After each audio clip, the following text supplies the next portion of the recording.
Amém? Quem quer ser abençoado? Então ouça a palavra do Senhor, guarde-a no seu coração e você vai ser por Deus abençoado. Preste atenção nessa promessa que Deus faz a Josué, que serve para mim, para você, para todos nós. Eu só vou ler uma parte do texto, o meio desse texto, que diz assim: Deus falando a Josué: como fui com Moisés, assim serei contigo. Quem crê nisso, irmãos, que Deus é contigo? Aleluia. No livro do profeta Isaías, no capítulo 43, o Senhor disse: se passares pelas águas, estarei contigo. Se passares pelo fogo, estarei contigo.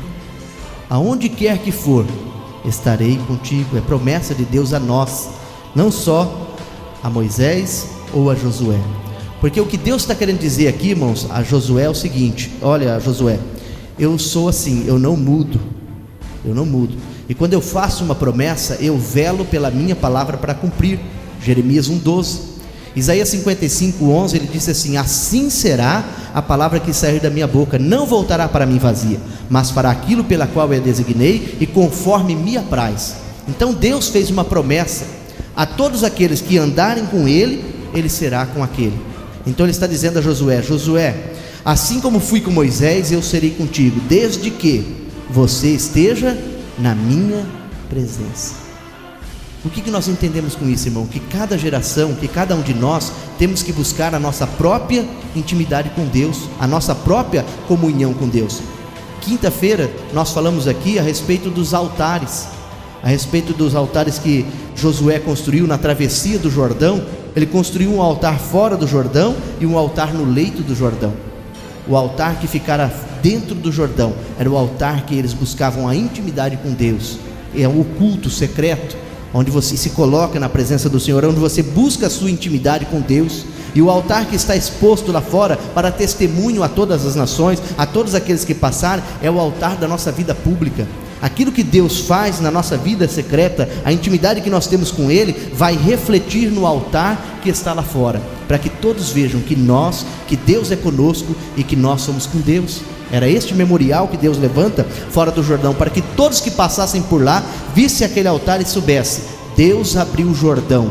Deus estava com seu povo Israel, quando os fez passar por Jordão a pés enxutos, para conquistar a terra prometida, a Canaã, que eles tanto almejavam. Então Deus está fazendo essa promessa a Josué, dizendo: como fui com Moisés, assim serei contigo. Hoje nós vamos falar um pouco a respeito dos altares, aprendendo a construir altares de renovação. O que vem ser altares de renovação, irmãos? É isso que nós vamos aprender aqui nesta noite. Deus quer que nós aprendamos a construir altares de renovação. Há nos nossos dias, irmãos, igrejas fracas em vigor, porque alguns dos seus membros escondem pecados. É o primeiro ponto dessa mensagem: deixar de atribuir a culpa a Deus e assumir nossa responsabilidade para com Deus, eliminando nós o pecado do meio de nós mesmos. É nós que temos que assumir a culpa e não culpar a Deus. Mas Josué vai atribuir a Deus a responsabilidade pela derrota de Ai. Veja o que diz Josué, capítulo de número 7, versículo de número 7. E disse Josué: ah, Senhor Deus, porque com efeito fizeste passar este povo Jordão, para nos entregar nas mãos dos amorreus, para nos fazerem perecer? Antes nós tivéssemos contentado em ficar da além do Jordão. Josué atribui, irmãos, a derrota a Deus. Ele está dizendo a Deus: ah, Senhor, por que nos fizeste atravessar o Jordão, se agora não seria conosco, se agora não está conosco e nos faz ser derrotado diante da cidade de Ai? E o texto vai correndo, Josué vai orando e chorando diante do Senhor, da arca do Senhor, até que Deus responde a Josué. A resposta de Deus, irmãos, a Josué e a nós, é resposta clara e definitiva. É uma resposta que não tem dúvida, não há dúvida na resposta do Senhor. Veja o que Deus vai dizer a Josué: então disse o Senhor a Josué: levanta-te, porque estás prostrado assim sobre o teu rosto? Veja Deus chamando a atenção de Josué. Por isso os filhos de Israel não puderam subsistir perante os seus inimigos. Deus vai explicar a Josué por que os filhos de Israel não puderam subsistir ou resistir os inimigos. viraram as costas diante dos seus inimigos, porquanto estão amaldiçoados. Não sereis mais convosco. Não serei mais convosco, se não desarraigardes o anátema. Anátema quer dizer maldito, do meio de vós. Deus é claro, irmãos, a Josué. Não é que eu não estou convosco, Josué, não é isso, mas vocês precisam expurgar o mal que entrou no meio de vós. O que Deus está dizendo? Porquanto estão amaldiçoados. Irmãos, a Bíblia é clara. Que ligação tem Deus com Satanás? Tem alguma? Que ligação tem Deus com as trevas, a luz com as trevas? Nenhuma. Deus não pode coadunar com o mal, porque Ele é santo. Porque Ele é santo. Então, Ele está dizendo a Josué: levanta-te, para com essa choradeira aí, e vá consertar o mal que entrou no meio de vós. Josué era o cabeça, irmão, era o responsável por aquele povo, e ele agora vai chorar, rasgou as suas vestes, vai chorar diante de Deus, querendo questionar Deus. Deus disse a ele: levanta e conserta o erro que há no meio de vós, há anátema no meio de vós. Deus havia avisado eles que tudo que estivesse em Jericó era amaldiçoado, porque Deus amaldiçoara aquele lugar, ou tudo que havia lá em ouro, prata, era consagrado ao Senhor, era primícia, era o dízimo que o Senhor queria daquele lugar. Um camarada chamado Acã, ele não só pegou o que é anátema, é maldito, porque ele pegou uma capa babilônica, uma boa capa babilônica, como ele também pegou uma cunha de ouro de 50 ciclos e 250 ciclos de prata. Ou seja, ele pegou o que era maldito e ainda roubou o Senhor, porque todo o ouro e a prata que tinha na cidade teria que ser consagrado ao Senhor, teria que ser dado ao Senhor como primícia, como dízimo, né? O dízimo não é a primícia da nossa renda. A primeira cidade que eles invadiram para conquistar era do Senhor, eles tinham que pagar a Ele a recompensa, né? E esse camarada chamado Acã pegou para si tanto o ouro e a prata, quanto também a capa babilônica. Prosseguindo: levanta-te e santifica o povo, e dize: santificai-vos para amanhã, porque assim diz o Senhor Deus de Israel: anátema há no meio de vós, ou no meio de ti, Israel.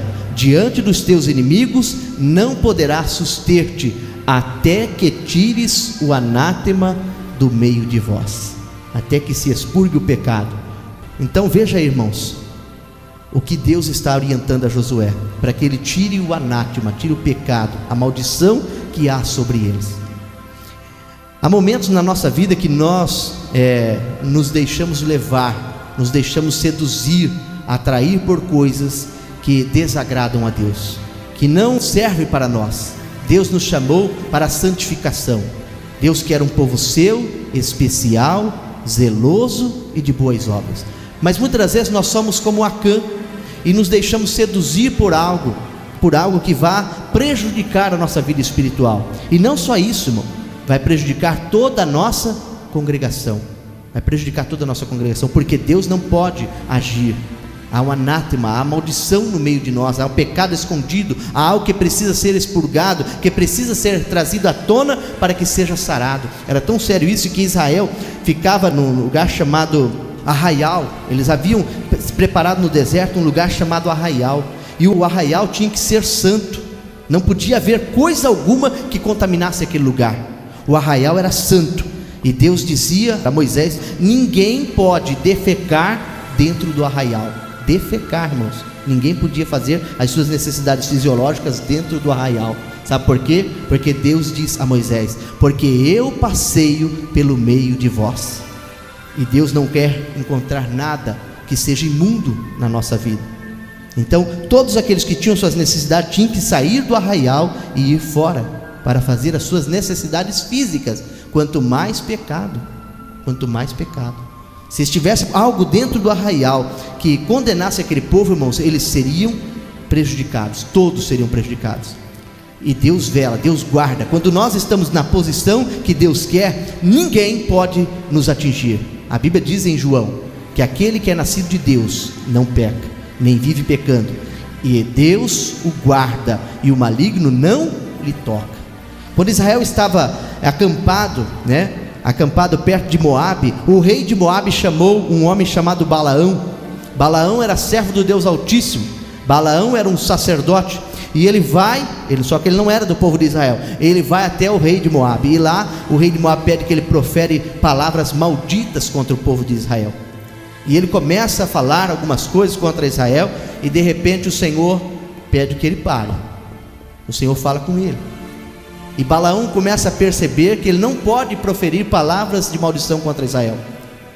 E ele então levanta outro altar e começa a falar com o Senhor, porque o rei de Moabe oferece dinheiro a ele, e muito dinheiro, para que ele profira palavras de maldição contra Israel, que Israel vai ser derrotado. E então ele insiste em fazer altares, até que Deus lhe chama a atenção de uma maneira sobrenatural. E ele disse assim ao rei de Moabe: olha, eu não posso amaldiçoar esse povo, porque Deus já os abençoou. E aí sai aquela palavra célebre: contra Jacó não há encantamento, contra Jacó não há maldição, contra Jacó não há nada que possa derrubar ou destruir o povo de Deus, porque Deus vela e zela pelo seu povo, mas desde que nós estejamos na posição que Deus quer que nós estejamos. É óbvio que não devemos culpar a Deus pelos nossos fracassos. Em vez disso, devemos buscar e eliminar o nosso Acã, isto é, o nosso pecado, apedrejá-lo e levantá-lo sobre ele um montão de pedras, para que ele morra na nossa vida. O desejo ao pecado tem que morrer. O apóstolo Paulo, escrevendo aos Colossenses, no capítulo de número 3, no versículo de número 5, ele disse assim: fazei, pois, morrer a vossa natureza humana, a vossa natureza pecaminosa, aquela natureza, irmãos, que traz a nós prostituição, o desejo à prostituição, o desejo à impureza, o desejo à afeição desordenada, a vil concupiscência. Quando falo de concupiscência, eu falo da concupiscência dos olhos, porque essa é que nos atrai, nos seduz. Como Eva foi atraída pelos olhos, ela viu a fruta, e a Bíblia diz que era desejável ao paladar. Quando ela viu aquela fruta, ela não resistiu, ela teve que se aproximar e pegar e comer, porque era desejável aos olhos, assim como é desejável aos nossos olhos qualquer coisa que vá nos destruir espiritualmente. Então Davi foi sucumbido pelo quê? Pelo desejo, pela concupiscência dos olhos. A Bíblia diz que a primeira coisa que nos faz caminhar em direção ao pecado, irmãos, é a ociosidade, é a falta do que fazer, é a falta de ter ocupação, de ocupar a nossa mente. Por isso que Pedro nos orienta a cingir o vosso entendimento, cingir a vossa mente, fortalecer ela, ocupar ela com coisas de Deus, com a palavra de Deus. E veja só o que aconteceu: o Davi deixou de ir à guerra, como era costume dos reis.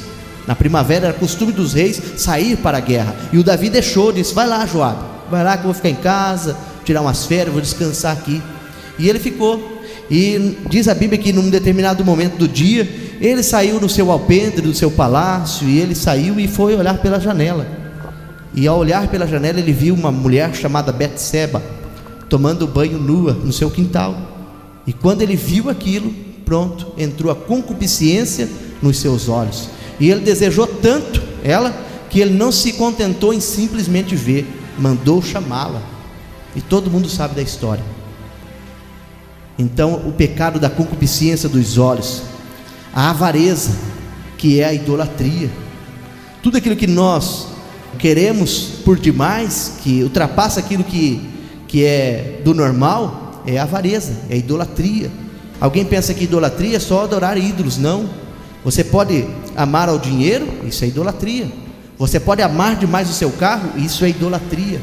Você pode amar demais qualquer coisa, e isso é idolatria, é pecado diante de Deus, e aí vai afastar Deus da sua vida. Entrando no segundo ponto, irmãos, então nós temos que fazer morrer esse Acã da nossa vida, para que Deus não se afaste de nós, e nós nos encontramos só em meio à guerra, em meio à peleja. Nós estamos guerreando a todo instante da nossa vida, a nossa vida é uma guerra constante. O segundo ponto diz: depois dessa tragédia acontecida em Ai, Josué e todo o povo aprenderam a construir o altar, ou os altares da renovação.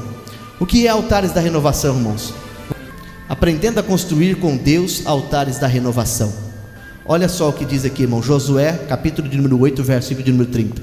Então Josué edificou um altar ao Senhor de Israel no monte Ebal. Preste atenção. Como Moisés, preste atenção agora, como Moisés, servo do Senhor, ordenara aos filhos de Israel, conforme o que está escrito no livro da lei de Moisés, a saber, um altar de pedras inteiras, sobre o qual não se mover instrumento de ferro, e ofereceram sobre ele holocaustos ao Senhor. E a saber, também escreveu ali em pedras uma cópia da lei de Moisés, que este havia escrito diante dos filhos de Israel. E todo Israel com seus anciãos e os seus príncipes e os seus juízes estavam de um e de outro lado da arca, perante os sacerdotes levitas, que levavam a arca da aliança do Senhor, assim estrangeiros como naturais, metade deles em frente do monte. E depois leu em alta voz todas as palavras da lei, e a bênção e a maldição, conforme a tudo o que está escrito no livro da lei. Palavra nenhuma houve de tudo que Moisés ordenara que Josué não lesse perante toda a congregação de Israel, e as mulheres, e os meninos, e os estrangeiros que andavam no meio deles. Amém? Até aqui. Os irmãos observaram, irmãos? Observar, entender aí? Eles fizeram o quê? Um altar da renovação. Eles foram buscar lá no começo o que Deus havia pedido a eles.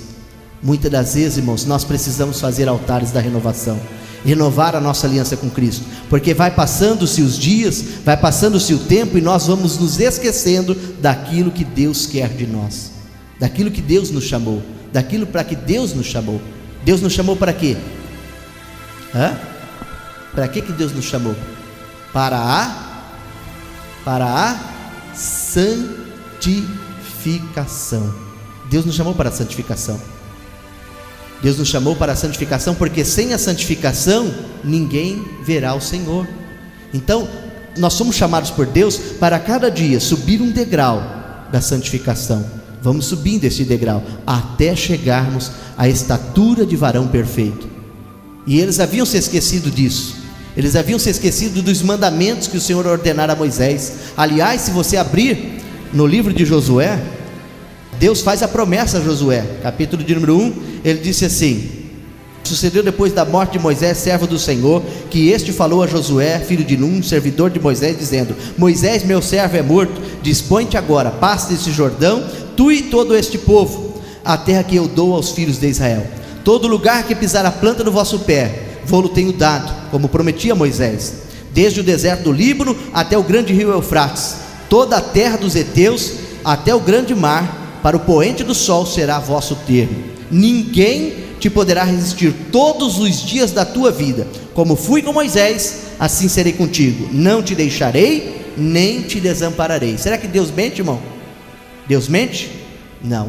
Por que Deus desamparou? Porque eles não observaram o seguinte. Escute: ser forte e corajoso, porque tu farás a este povo herdar a terra que sob juramento prometi dar aos seus pais. Tão somente ser forte e muito corajoso, para terdes o cuidado de fazer segundo toda a lei que meu servo Moisés te ordenou. Entenderam aí, irmãos?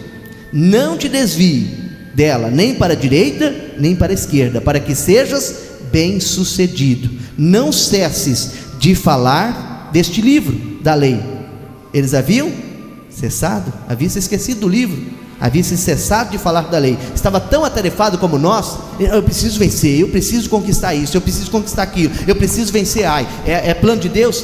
Nós temos que enfrentar o inimigo, nós temos que vencer, mas nós não podemos, enquanto a luta, esquecer do que Deus quer de cada um de nós, que nós guardemos a sua palavra, não desviemos dela nem para a direita e nem para a esquerda, que nós não nos contaminemos enquanto na peleja estivermos esquecendo dos seus mandamentos para a nossa vida.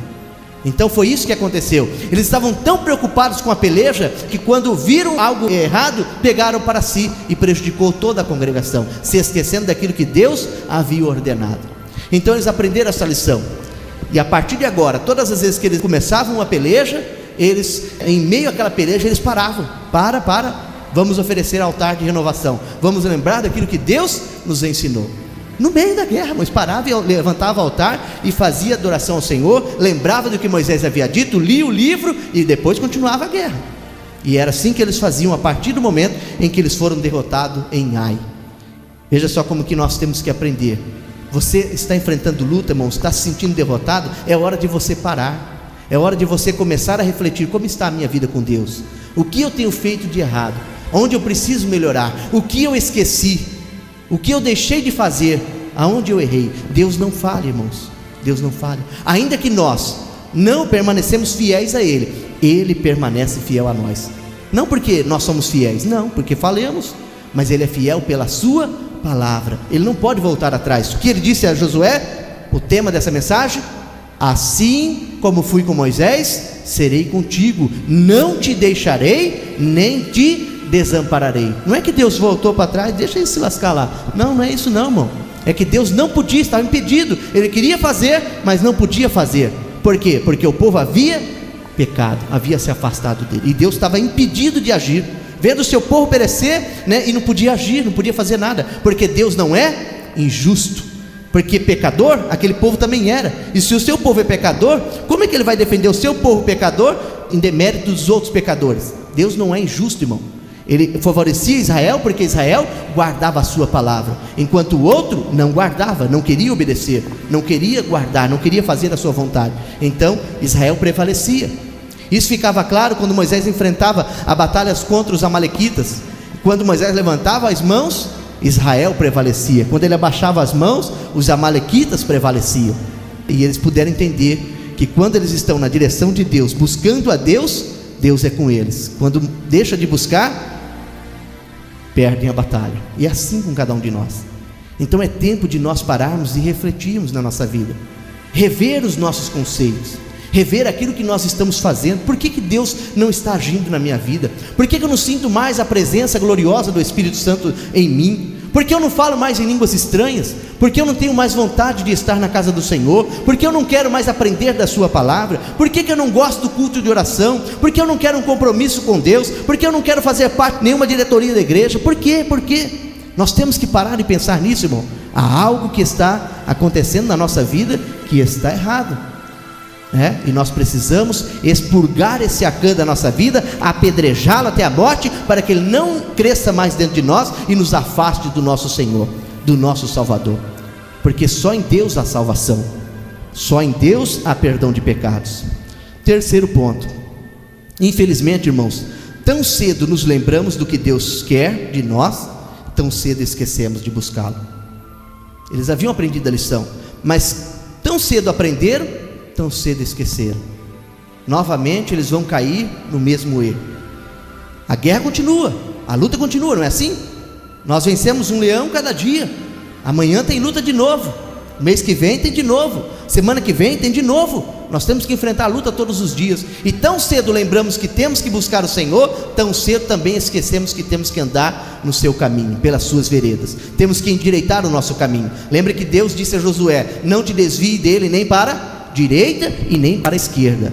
O salmista diz: Senhor, sonda o meu coração, vê se há em mim algum caminho mau e guia-me pelo caminho eterno, guia pelo caminho da tua vontade. Nós temos que fazer como fez João Batista disse assim: que ele cresça e que eu diminua, que a vontade dele cresça na minha, que a minha desapareça e que a dele prevaleça contra a minha. Então tão cedo eles se lembraram de buscar o Senhor, tão cedo também esqueceram. Foi o que aconteceu com Josué e todo o povo.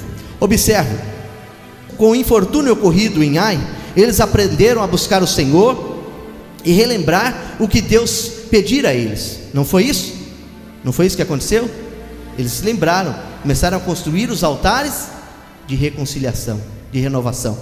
Porém, consertado o erro e a vitória garantida, prosseguiram para a próxima peleja.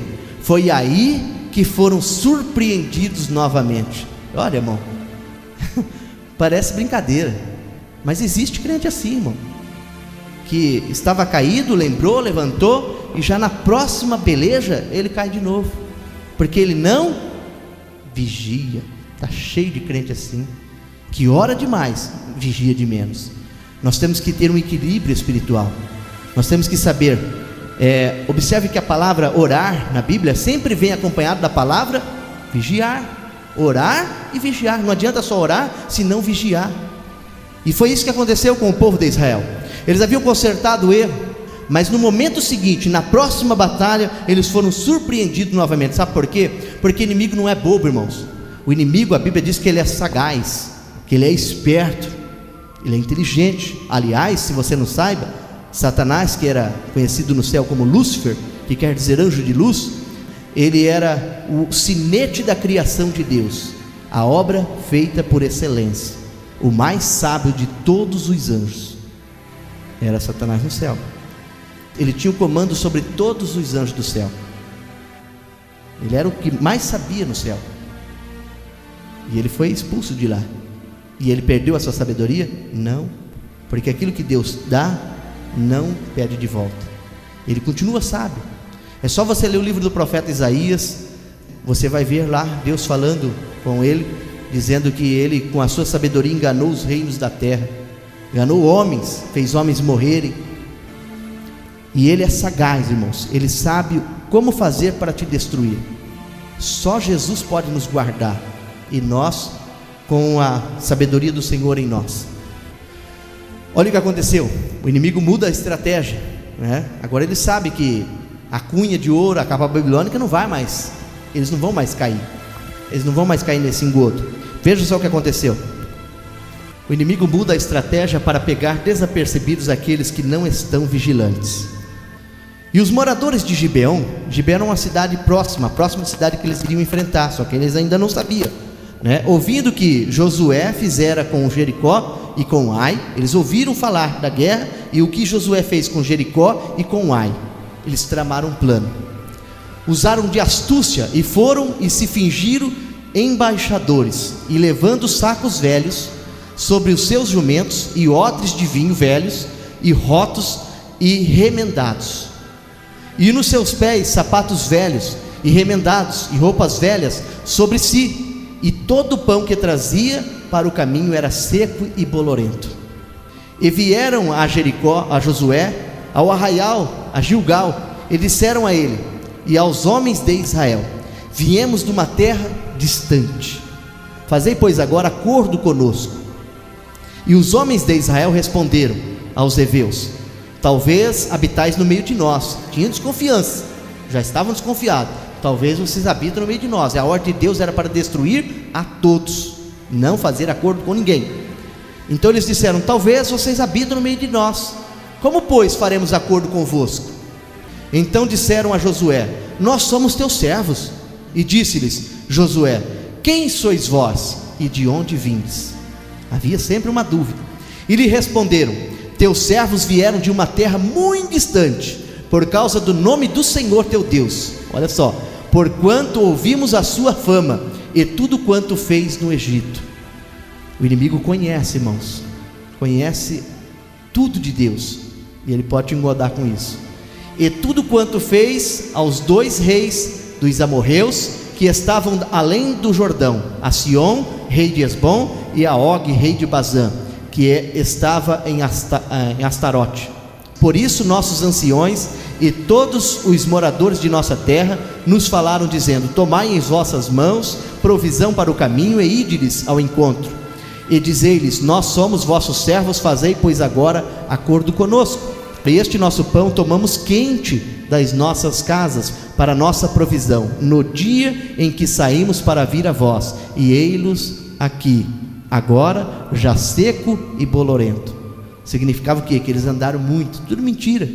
E estes odres que enchemos de vinho eram novos, e ei-los aqui já rotos, e estas nossas roupas e nossos sapatos já têm se envelhecido por causa do muito longo caminho. Então, preste atenção aqui. Então os homens de Israel tomaram da provisão deles e não pediram conselho ao Senhor. E não pediram conselho ao Senhor. Irmãos, eles não tinham acabado de fazer o altar da renovação? Não tinham que relembrar, não tinham que consultar a Deus. Acabaram de fazer o altar da reconciliação, irmão, da renovação. agora vão tomar uma decisão sem consultar ao Senhor. Aqui vale um aviso para todos nós: não faça nada sem antes consultar ao Senhor, porque você pode estar entrando no engodo de Satanás. Esses homens tramaram tudo isso. Eles moravam logo ali, era só dobrar a esquina, já estava lá a terra dos Gibeonitas. E eles sabiam que Josué ia chegar lá e ia destruí-los. Então o que eles fizeram? Se apressaram: vamos fazer um acordo com Israel. Olha o que aconteceu. E Josué fez paz com eles e fez um acordo com eles, que lhes daria a vida, e os príncipes da congregação lhes prestaram juramento. E sucedeu que ao fim de 3 dias, depois de fazerem acordo com eles, ouviram que eram seus vizinhos e que moravam no meio deles. Olha o que aconteceu. Porque partindo os filhos de Israel, chegaram às cidades deles ao 3º dia, e as suas cidades eram Gibeon e Sefira e Beerote e Kiriate-Jearim. E os filhos de Israel não os feriram, porquanto os príncipes da congregação lhe juraram pelo Senhor, Deus de Israel. Por isso toda a congregação murmuravam contra os príncipes. Vocês não consultaram o Senhor e ainda juraram em nome dele, fazendo acordo com o engano, com o mal. Fizeram acordo com o inimigo. Olha como que o inimigo é terrível, irmão. Ele é sagaz.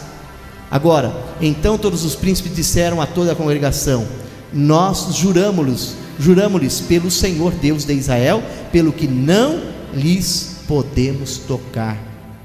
Fizeram um acordo com o erro, irmão. E agora, como é que vai fazer para tirar o erro? Não pode matar o erro, porque juraram em nome do Senhor. Fez uma parceria com o erro. Olha só que coisa terrível. Isto, porém, lhe faremos: conservar-lhe-emos a vida, para que não haja grande ira sobre nós, por causa do juramento que já lhes fizemos. Disse-lhes, pois, os príncipes: vivam e sejam rachadores de lenha e tiradores de água para toda a congregação, como os príncipes lhes disseram. E Josué os chamou e falou-lhes, dizendo: por que nos enganaste, dizendo: muito longe de vós habitamos, morando vós no meio de nós? O que restou foi lamentar. Agora, pois, sereis malditos. Agora eles vão ter que conviver com o quê? Com a maldição de novo. E malditos, e dentre vós não deixará de haver servos, nem rachadores de lenha, nem tiradores de água para a casa do meu Deus. E então responderam a Josué e disseram: porquanto com certeza foi anunciado aos teus servos que o Senhor teu Deus ordenou a Moisés seu servo que a vós daria toda esta terra e destruiria todos os moradores da terra diante de vós. Tememos muito por nossas vidas por causa de vós, e fizemos assim. Eles sabiam que Josué tinha que matar eles, e Josué se esqueceu. Aí fez acordo: eis que agora estamos na tua mão, faze-nos aquilo que te pareça bom e reto. Como que agora vai voltar atrás, irmão? Sabe o que nós aprendemos aqui? Muitos de nós, crentes, temos feito acordo com o mal, acordo com o inimigo. A Bíblia é bem clara em dizer, irmãos, que nós não devemos nos ater com o quê? Com o jugo desigual, né?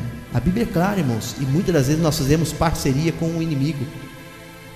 Quando eu digo isso, digo aos jovens, porque alguns adultos já fizeram um acordo, não tem como desfazer mais. Casaram-se com pessoas que não eram crentes, né? E agora tem que conviver, irmão, crente com não crente. É uma batalha espiritual. Para você vir na igreja, você vai desagradar o não crente, né? Vir com você ele não quer. Criou-se o quê? Uma peleja entre você, e não tem como mais desfazer. Não tem como mais desfazer. Então os jovens, ouçam esse conselho: não faça uma parceria com o jugo desigual, porque senão você vai ter uma maldição junto contigo e não há como desfazer. Não há como desfazer. Você não pode matar o inimigo, né? Porque você fez uma parceria com ele, jurou diante de Deus amá-lo e respeitá-lo. Você fez a sua escolha. E agora, como fazia? Desfazia a parceria. Não podia, trariam sobre eles maldição ainda maior. E muitas pessoas têm vivido essa luta, irmão, tem vivido esse impasse, não tem como desfazer, porque o que diz lá? Só a morte o separe, só a morte o separe. Quando é feito um pacto de aliança, só a morte pode separar, né? Nesse caso, se eles matassem os amorreus, todos os príncipes tinham que morrer, porque quebraram a aliança, quebraram. E agora? Os príncipes foram os primeiros a falar. O que eles disseram? Não, que eles sejam entre nós escravos, rachadores de lenha. É claro, porque se fosse quebrar a aliança, eles teriam que morrer também. Então não se podia mais quebrar o laço, não se podia mais quebrar aquele embaraço. E agora eles ficaram na mão daqueles homens. E sabe o que aconteceu? Eles foram sucumbidos por eles, porque quando aqueles homens continuaram nas suas práticas mundanas, o que eles fizeram? Influenciaram a Israel a seguir os seus deuses, a seguir as suas idolatrias. Eles foram influenciados por esses homens que lá ficaram, que eles não derrotaram, não mataram, não fizeram como Deus havia dito. Irmãos, até sociedade não se faz entre luz e trevas. Depois você vai ficar ligado, e não tem como desfazer mais. Que isso sirva de lição para nós. Os irmãos estão entendendo, irmãos? Sabe o que eles arrumaram com isso, irmãos? Quero concluir aqui dizendo, sabe o que eles arrumaram com isso? Tiveram que lutar numa guerra que não era a deles, né? Eles tiveram que lutar uma guerra, porque fizeram aliança com os gibeonitas. Tiveram que lutar uma guerra que não era a deles. Os reis daquele lugar, os reis dos cananeus, vendo que os gibeonitas fizeram uma aliança com Israel, eles tramaram contra os gibeonitas, não contra Israel, porque contra Israel eles sabiam que não podia vencer. Então eles tramaram: vamos nos unir. E juntaram então os 5 reis e se uniram para ir contra os gibeonitas. Foram contra os gibeonitas, contra esses homens que enganaram a Josué e o seu povo. E então eles desceram contra os gibeonitas com toda a sua força para destruir. E agora Israel vai ter que lutar uma guerra que não é a deles, porque eles juraram proteger o inimigo. E os moradores daquele lugar vieram para destruí-los, porque eles se venderam, se bandearam para outra banda, né? Passaram para o lado de Israel. E agora eles vêm para destruir os gibeonitas. E o que aconteceu? Os gibeonitas clamaram a Israel: olha, vocês fizeram aliança conosco, agora vocês têm que nos ajudar, vocês têm que nos defender, porque os reis vêm contra nós. Começaram a lutar uma guerra que não era deles. Mas Deus é bom, não é? Deus não é maravilhoso? Deus faz o que está escrito na sua palavra, faz cooperar para o bem todas as coisas. Quando aquele povo decidiu se unir para ir contra os gibeonitas, Deus falou a Josué: levanta-te e vai contra eles, porque eu os tenho dado nas suas mãos. De uma vez só, Josué ia derrotar 5 reis. 5 reis. Veja o que aconteceu. Assim, pois, lhes fez e livrou-os das mãos dos filhos de Israel e não os mataram. O problema é que depois de fazer aliança com o mal, você terá que conviver com ele todos os dias da sua vida, correndo o risco de ser seduzido por ele. Nesse enrosco de Satanás estão muitos que num momento de bobeira fizeram uma aliança com alguém de julgo desigual. Olha só o que aconteceu. E sucedeu que, ouvindo Adonizedeque, rei de Jerusalém, que Josué tomara Ai e tinha destruído totalmente, e fizera Ai ao seu rei, como tinha feito a Jericó e ao seu rei, e que os moradores de Gibeão fizeram paz com os israelitas e estavam no meio deles, temeram muito, porque Gibeão era uma cidade grande, como uma das cidades reais, e ainda maior do que Ai, e todos os seus homens valentes. Pelo que Adonizedeque, rei de Jerusalém, enviou a Uão, rei de Hebron, e a Pirão, rei de Jarmute, e a Jafia, rei de Laquis, e a Debir, rei de Eglon, dizendo: subi a mim e ajuntai-me e firamos os gibeonitas, porquanto fez paz com Josué e com os filhos de Israel. E então se ajuntaram e subiram com 5 reis dos amorreus, e o rei de Jerusalém, e o rei de Hebron, e o rei de Jarmute, o rei de Laquis, o rei de Eglon, e eles todos e os seus exércitos sitiaram a Gibeon e pelejaram contra ela. E enviaram, pois, os homens de Gibeon a Josué ao arraial de Gilgal, dizendo: não retires as tuas mãos de teus servos, sobe apressadamente a nós e livra-nos e ajuda-nos, porquanto todos os reis dos amorreus que habitam na montanha se ajuntaram contra nós. Então subiu Josué de Gilgal, ele e toda a gente de guerra, com ele e todos os homens valorosos.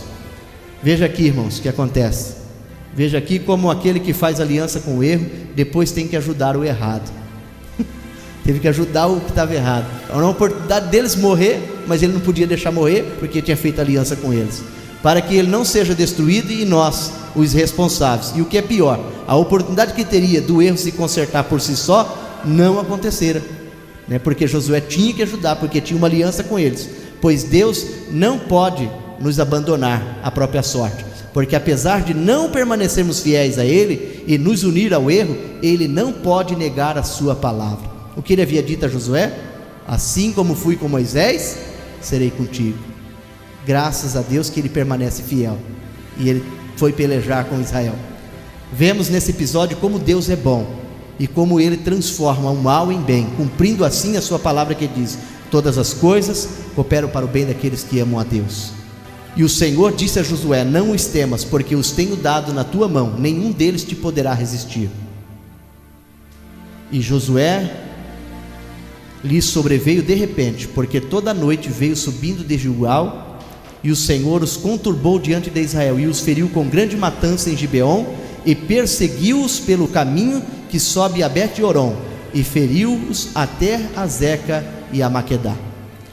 E sucedeu que, fugindo eles diante de Israel a descida de Bet-Oron, o Senhor lançou sobre eles do céu grandes pedras até a Zeca, e morreram, e foram muitos mais os que morreram das pedras da saraiva dos que os filhos de Israel mataram à espada. Amém? E como que Deus é bom. O erro de Josué e seu povo, Deus transformou em bem, para destruir o restante daquele povo. Deus jamais, irmãos, nos abandonará. Lembre-se disso. Deus jamais nos abandonará.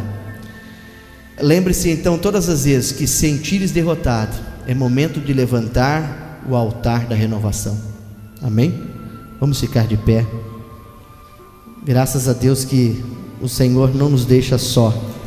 Mesmo quando nós erramos, mesmo quando nós falhamos, Ele está sempre pronto para nos ajudar. Amém?